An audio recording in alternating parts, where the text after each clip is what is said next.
नमस्कार दोस्तों, मैं चारुचंद्र पांडे आज आपके लिए लेके आया हूं उत्तराखंड के पंचबद्रियों को याद करने की शॉर्ट ट्रिक। पंचबद्रियों से संबंधित प्रश्न उत्तराखंड समूह, यूकेएसएससी, यूकेपीएससी जैसे एग्जाम में पूछे जाते हैं। इन्हें हम शॉर्ट ट्रिक के द्वारा आसानी से याद कर सकते हैं। इससे पहले यदि आपने मेरे चैनल को सब्सक्राइब नहीं किया तो आप मेरे चैनल को सब्सक्राइब कर घंटी वाला बटन दबाकर ऑल पर क्लिक कर लें, ताकि आपको मेरे सामान्य ज्ञान के शॉर्ट ट्रिक के वीडियो की नोटिफिकेशन मिलती रही। अब अधिक समय न लेते हुए आइए अब शुरू करते हैं पंचबद्रियों को याद करने की शॉर्ट ट्रिक। ट्रिक आपके सामने है। ट्रिक है अभय बाबा। अभय बाबा। इस ट्रिक में पंचबद्रियों के नाम छुपे हुए हैं। ये सभी विष्णु भगवान के पूजा स्थली हैं। एक प्रश्न एग्जाम में आ सकता है कि पंचबद्रियों में किस देवताओं की पूजा की जाती है। इसका उत्तर है विष्णु। इसे याद करने का आसान तरीका यह है कि इन दोनों में पहला जो शब्द है वह ब और वो है, अर्थात ब से बद्री और वो से विष्णु। दोनों में मैचिंग हो रही है, ब से बद्री और वो से विष्णु। तो इससे हमें कंफ्यूज नहीं होगा, हमें इसी प्रकार समझ बनाते हुए पढ़ना होगा। और दूसरा महत्वपूर्ण प्रश्न ये है कि सभी पंचबद्रियां चमोली डिस्ट्रिक्ट में हैं। अब हम अपने ट्रिक की ओर लौटते हैं। जो हमारी ट्रिक है वो है आपका अभय बाबा। कल्पना कीजिए, केवल कल्पना, भगवान बद्री अभय बाबा के समान है। अर्थात जो व्यक्ति इन पंचबद्रियों के दर्शन करता है, बद्री बाबा की कृपा से उसे कोई भय नहीं रहता है, अर्थात वह अभय हो जाता है। तो अब ट्रिक इससे मैच कर रहा है अभय बाबा। भगवान विष्णु अभय बाबा के समान है। अब ट्रिक अभय बाबा को खोलते हैं। ट्रिक पुनः आपके सामने है।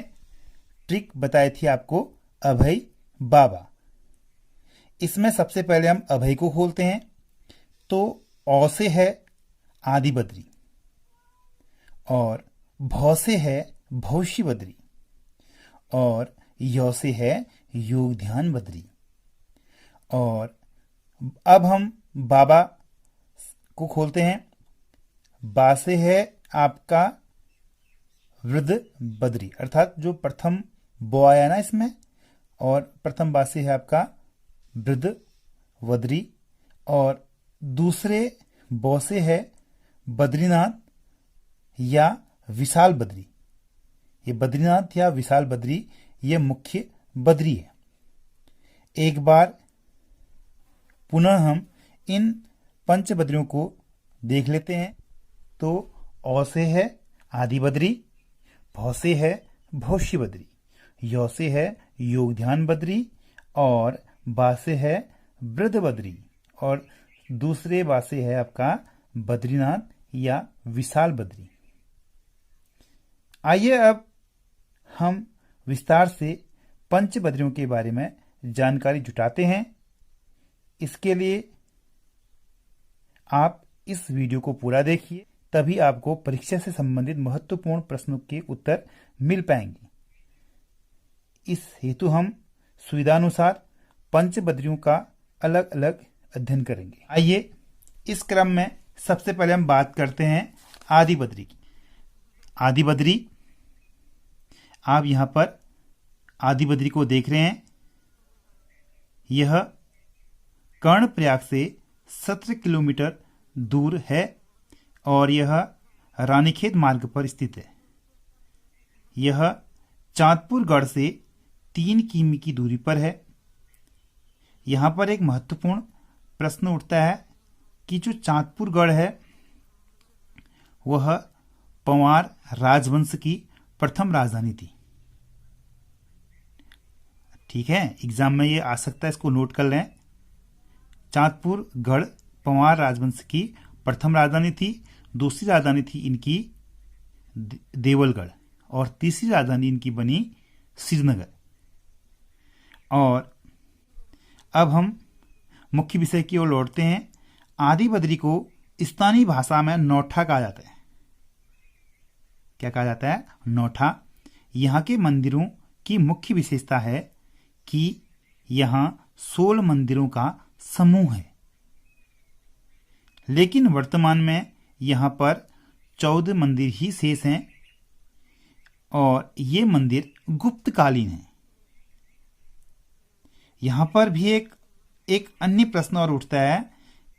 यदि एग्जाम में आपसे पूछा जाए कि मंदिर निर्माण की कला कब विकसित हुई, तो आपका उत्तर होगा गुप्त काल।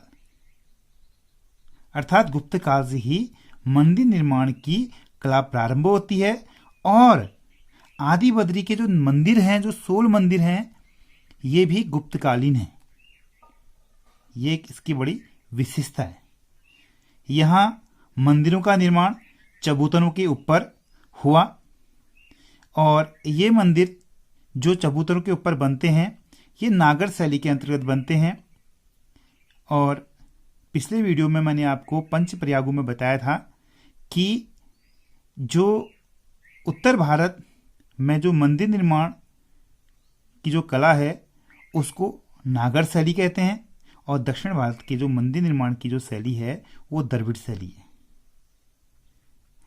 और यहाँ के जो मुख्य मंदिर हैं, वह नारायण मंदिर, ये भगवान विष्णु का मंदिर है।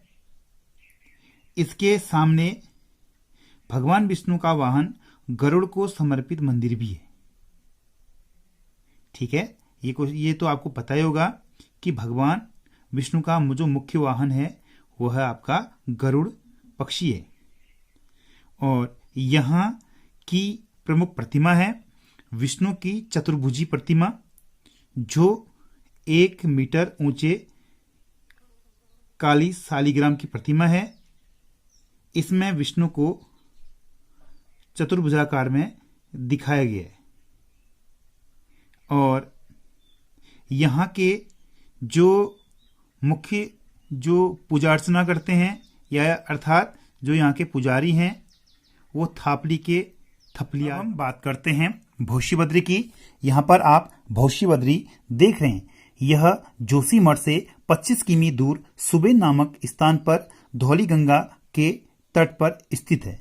यहाँ पर प्रश्न ये बनता है कि धौली गंगा के तट पर कौन सी बद्री स्थित है? इसका उत्तर है भौशी बद्री।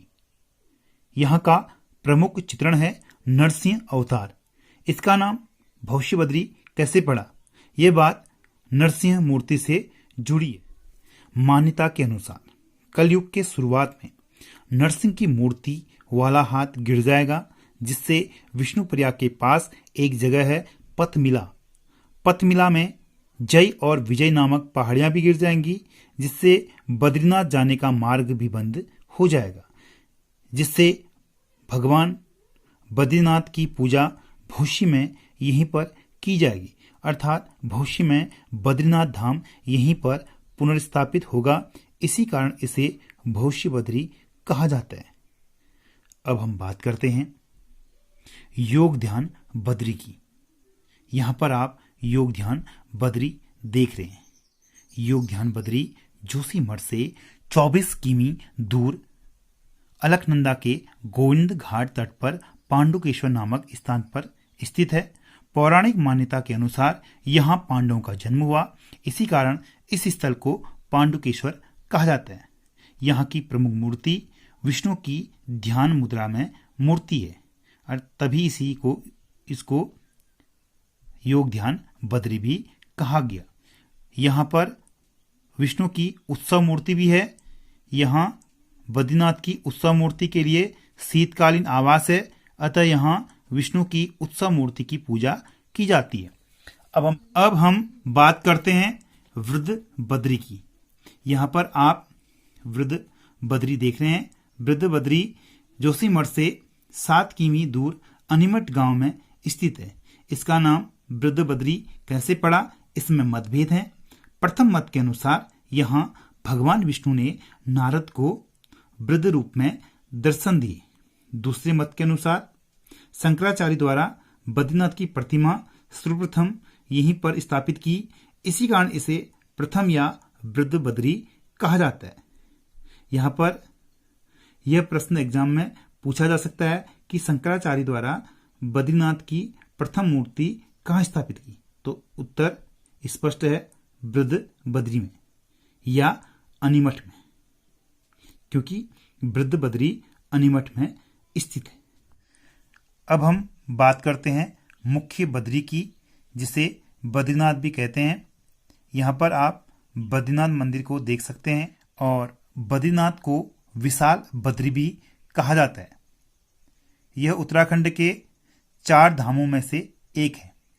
सतयुग में इसे मुक्ति प्रदा कहा गया, त्रेता युग में योग सिद्धा और द्वापर युग में इसे विशाला कहा गया। इसके अन्य नाम बद्रिकाश्रम और नर नारायण आश्रम का भी उल्लेख मिलता है। ये सारे जो उपनाम हैं आप इनको नोट कर सकते हैं, चाहे वो मुक्ति प्रदा हो, चाहे योग सिद्धा हो, चाहे विशाला हो या बद्रिकाश्रम, नर नारायण आश्रम, ये सभी बद्रीनाथ के उपनाम हैं। और ये बद्रीनाथ नर नारायण नामक 2 पर्वतों के बीच में स्थित है और यहाँ अलकनंदा नदी बहती है, अर्थात यह धाम अलकनंदा नदी के तट पर स्थित है। इसका नाम बद्रीनाथ क्यों पड़ा, आइए इसका उत्तर खोजते हैं। इसके नामकरण के विषय में 2 मत प्रचलित हैं। प्रथम मतानुसार प्रारंभ में इस धार्मिक स्थल पर बड़ी मात्रा में बद्री या बेर के घने जंगल थे, इसी कारण इसे बद्री क्षेत्र कहा गया। इस बात को एटकिंसन ने अपनी पुस्तक द हिमालयन गजेटियर में उल्लेख किया है। दूसरे मत के अनुसार यहाँ भगवान विष्णु ने तपस्या की, तब उनकी पत्नी माता लक्ष्मी ने बद्री या बेर वृक्ष बनकर उनकी शीत, ग्रीष्म और बर्फ से रक्षा की। इससे प्रसन्न होकर विष्णु ने लक्ष्मी माता के ग्रहण स्वरूप बद्री वृक्ष के कारण इस स्थल को बद्रीनाथ कहा। इसकी स्थापना 8वीं सदी में शंकराचार्य के द्वारा की गई और यह बौद्धों की शंक्वाकार शैली में निर्मित है। इसके पुजारी मालाबार, केरल, शंकराचार्य के वंशज रावल या नंबूदरी हैं, क्योंकि शंकराचार्य का जो जन्म हुआ था वह मालाबार, केरल में हुआ था। अब हम बात करते हैं कि बद्रीनाथ मंदिर की संरचना किस प्रकार है। तो बद्रीनाथ मंदिर की 3 संरचनाएं मुख्य हैं। पहली संरचना है सिंहद्वार, दूसरी संरचना है दर्शन मंडप, तीसरा है आपका गर्भगृह। इसकी प्रथम संरचना सिंहद्वार, यह मुख्य प्रवेश द्वार है। यह एक लंबा धनुषाकार द्वार है। इसके दोनों किनारों पर सिंह विराजमान है। इस द्वार के शीर्ष पर 3 स्वर्ण कलश लगे हुए हैं और छत के मध्य में एक विशाल घंटी लटकी हुई है और दोनों किनारों पे शेर विद्यमान होने के कारण इसे सिंह द्वार भी कहा गया। और दूसरी संरचना है आपका मंडप। मंदिर के मुख्य द्वार से प्रवेश करते ही मंडप आता है। यह एक बड़ा स्तंभों से भरा हॉल है जो गर्भगृह या मुख्य मंदिर क्षेत्र की ओर जाता है। यहीं पर जो मुख्य धर्माधिकारी हैं और श्रद्धालु हैं वो भगवान के यहीं से दर्शन करते हैं। और मंडप से जाने वाला जो तीसरा मार्ग, जो मुख्य संरचना है, वो गर्भगृह है, क्योंकि मंडप से ही गर्भगृह का प्रवेश द्वार है। यह मंदिर का मुख्य भाग है। यहाँ पर भगवान विष्णु की प्रतिमा रखी है और गर्भगृह में विष्णु की 1 मीटर लंबी शालिग्राम से निर्मित मूर्ति है, लेकिन यह खंडित अवस्था में यह कई वर्षों तक नारद कुंड में पड़ी रही, जिसे शंकराचार्य ने निकालकर स्थापित किया। मूर्ति में भगवान के 4 हाथ हैं, अर्थात ये मूर्ति चतुर्भुजाकार में है।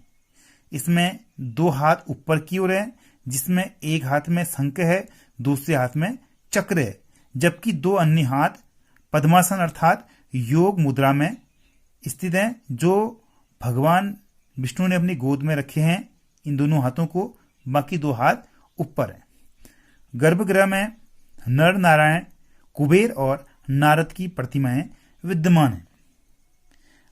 अब हम बात करते हैं कि मंदिर का निर्माण किस प्रकार हुआ। इसके निर्माण के संबंध में अनेक मतभेद हैं। पौराणिक मान्यता के अनुसार देवताओं के अनुरोध पर विश्वकर्मा द्वारा मंदिर का निर्माण किया। जनश्रुति ये भी कहती है कि रामानुज संप्रदाय के वरदाचार्य से प्रेरणा लेकर गढ़ नरेश भोगदत्त द्वारा इसका निर्माण करवाया गया। इसका स्वर्ण मंडप इंदौर महारानी अहिल्याबाई होलकर ने बनवाया। ये क्वेश्चन बहुत इंपॉर्टेंट है, एग्जाम में पूछा जा सकता है कि जो बद्रीनाथ का जो स्वर्ण मंडप है ये किसने बनवाया, तो इसका उत्तर है इंदौर की महारानी अहिल्याबाई होलकर। ये अहिल्याबाई होलकर ये मराठा साम्राज्ञी थी और इन्होंने यहाँ पर स्वर्ण मंडप बनाया था। अब हम बात करते हैं, इतिहासकारों की मान्यता है कि इसका निर्माण संभवतः अजयपाल के शासनकाल में हुआ, परंतु पूर्णतः भव्य मंदिर बनने का जो श्रेय है कत्यूर राजवंश को जाता है। 9वीं शताब्दी के कत्यूर शासक पदमठ देव के ताम्रपत्र के अनुसार इस मंदिर का निर्माण राजा ललित सूरदेव ने करवाया। धन्यवाद। अब इस टॉपिक को अब यहीं पर हम समाप्त करते हैं।